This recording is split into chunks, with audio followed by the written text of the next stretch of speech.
প্রতিবার দেশে iPhone launch মানেই যুদ্ধের ঘোষণা। কার আগে কে নিবে শুরু হয় অদৃশ্য লড়াই।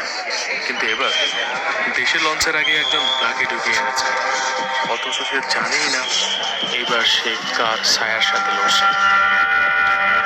ভাই দেশে তো আবারও যে কোনো মূল্যে ওটা তুলে নিয়ে আয়।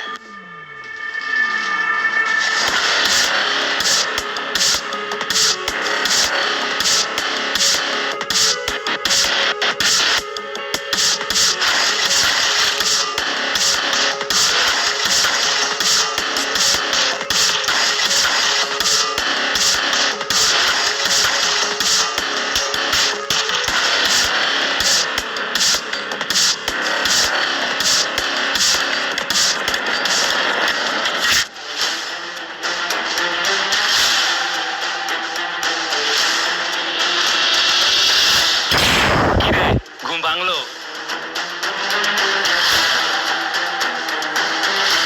ভাই পাখি তো খাঁচায়।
তুই মানে কিন্তু মেলা চান আসোস।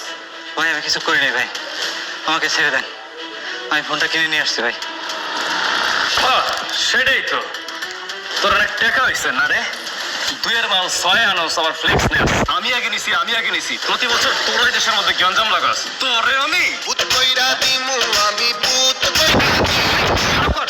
সিরিয়াস মোডে ফাইজ। আরে ভাই বাংলা সিনেমার একটা ভাই বানানোর চেষ্টা করতেছি। ওটা তোমার কাজ না, ওটা এডিটরের কাজ। কই যাচ্ছিলাম রে? ও ভাই গ্যাঞ্জাম। হ্যাঁ তুমি মজা নাস ভাই কি আর করবো কন, প্রতিবার আইফোন নতুন মডেল লঞ্চ করলেই সুন্দর মডেলটা শুধু কক্সবাজার যায় আর আইফোন নিয়ে আসে। গতবার আমার গার্লফ্রেন্ডও যাই একটা আইফোন নিয়ে আসছে। এই দেখে আমি 2বার গেলাম, একটা বারও পাইলাম না ভাই। ওটা অন্য কেস, তোর দ্বারা সম্ভব না। ওটা শুধু ওরাই পারে। এই ওরা আচ্ছা কো ভাই ওটা বুঝতে পেরেই তো গ্রামের জমি বিক্রি করছি, কিডনি বিক্রি করছি, 2-এর মাল 6 লইছি। আরে বোকা, একদিন অপেক্ষা করলে তো সব বাঁচে যেত। তোর কিডনিও থাকতো, তোর জমিও থাকতো। ভাই সেটা তো ঠিক আছে, কিন্তু সবাই আগে দেশে আনছি, এইটা তো এই ক্রেডিট তো নিতে পারতাম না। খুব ভালো করছো, বিশাল গাদা হইছো। শোন, কে আগে হাতে পাইলো এটা বড় বিষয় না, বেস্ট প্রাইসে বেস্ট সার্ভিস পাচ্ছস কিনা এটাও কিন্তু বড় বিষয়। মানে তুমি যে নতুন মডেলের ফোনটা নিচ্ছ সেটা আসলে ভ্যালু ফর মানি কিনা সেটাও তো দেখার বিষয়। সব বিষয়ে তাড়াহুড়ো ভালো না, একটু দেরি করে হলেও বেস্ট প্রাইসে পাওয়া ভালো না।